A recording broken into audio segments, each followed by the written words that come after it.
So I subscribe to some young earth creationists and whatnot, and it kind of all spread out from Kent Hovind, kind of people that are enemies of Kent Hovind, and then their enemies, people they've kicked out of their churches and things like this. So I was watching this one guy that I put the video up a while ago. He was the one that says rape in a marriage is impossible. Got a pretty big YouTube channel, but he did a sermon on Scientology. Made me think, hey, I should check up with Scientology, what they've, because I'm from California, so I've always known about Scientology. So I've known people my age that had end up in the room with, no visible exit kind of thing. And, and get pitched and whatnot. So I knew it, and it's been getting revealed more and more publicly. And I was thinking that first anonymous stuff was way back in the 90s, right? Because that's where Anonymous was, the first thing Anonymous was doing was the whole, I don't know if it was Operation Clambake right then, but just that the internet was going to spread that information, that esoterica. Because it is weird, but, there is a tradition of religions. What do they call them? Yeah, is it esoteric religions? Where you don't get to know the higher knowledge till you get there, kind of like the Masons or whatever. There is a tradition that. So, sure enough, there is even a lot more. There's been a lot of defects from 2011 or so, and I guess maybe, it's about. I hadn't heard of some of the defects from back then, so I probably haven't looked into it that much, As you get older, it's hard to, like, every couple years you check into something that's evolving, like, hey, how's, oh yeah, how's that Kepler mission going or whatever? It was supposed to be 4 years away. Has it started yet? You can go check it. And, Scientology, and I like religions, cults, I like following these things. In one way, Scientology seems like it's, jumped the shark, but it's still got a lot of assets, a lot of California real estate, so you kind of think at some point it's got to collapse, though, and people will fight these legal battles over who really owns all that stuff. But Leah Remini's show is actually pretty interesting. I've been watching this guy Chris something, Solowell or something. And, but this isn't about that. This is about, we know Scientology is a science fiction religion. And it's really interesting because it projects this futuristic kind of a mythology or space opera. A lot of people call it mythology. Of the future, right? And future terms, the terms of computers, memory banks and things. But it's a retro one. It's like 50s sci-fi. So, I think that's interesting.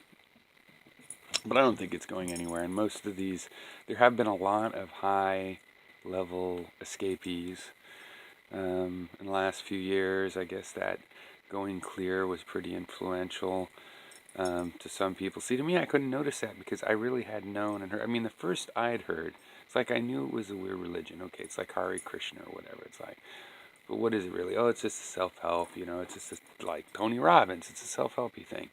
And then you hear, no, with the way they were recruiting in the 80s, you could see it was a little weirder than that. And then, and then after the 90s, when the Xenu stuff and everything all became known, it was like, oh.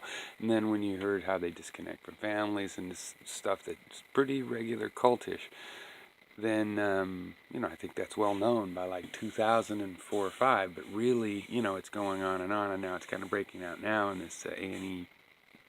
So I've been watching this A&E show. I start off on YouTube, people that, ex-Scientologists, and there's a lot more of that than there used to be. And then, also because of the way the Scientologists attack people that leave. And then, I've never really followed her career, but I did recognize her, even though I didn't watch that show, but The King of Queens or whatever. And Leah Remini, has had a big split with it. And it's so modern, of course it has a science fiction religion. I mean, all religion could be science fiction. You could look at the Greek gods as science fiction if you want, or fantasy, but that's what speculative fiction. It branches both of those things. So the newer it is, the more it's going to seem probably like science fiction or whatever. But here's what this is about. Totally something else.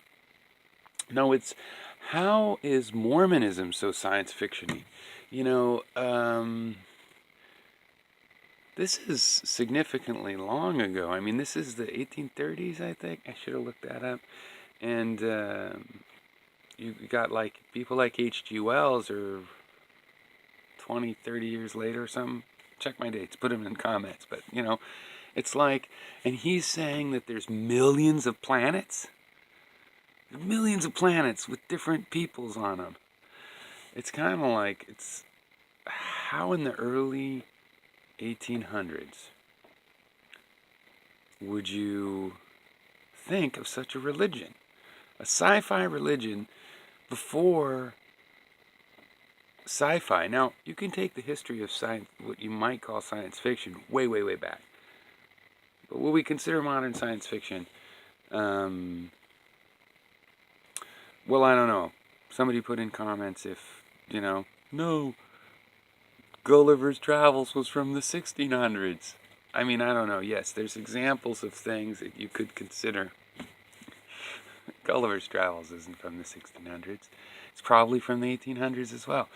Anyway, I just find it funny that some guy, you know, in the American West kind of comes across as a con man,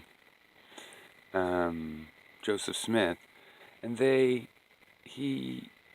I get that right? Joe Smith, is that who that was?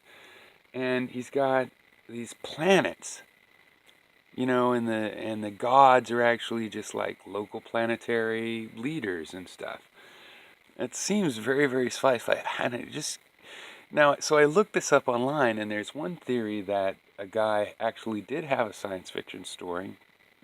It was never published. This whole story is from a quote of somebody else that knew him that said Brigham. That story of Joseph Smith sounds a lot like the story this Congregationalist pastor had written, you know, and he'd written a couple stories, and they were unpublished per se, but you know, people in that township area had known. So who knows? And that whole quote though is from way back then, so it's not like a modern quote someone was saying, evidently. But anyway, who knows if that's true? And that might make sense, you know. Somebody was way ahead of their time with this planet. What's the planet that they sing about in Mormonism? I mean, Mormonism has this whole science fiction-y thing. Joseph Smith thought that there was people living on the moon. Brigham Young thought there were people living on the sun. I don't know. It's just kind of, where the hell? It's pretty science fiction-y for an early 1800s religion, isn't it? If somebody has an explanation that, I'd really love to hear it. You know, whether it was right or not. Okay. That was the point about the Mormon. How was he so good at science fiction?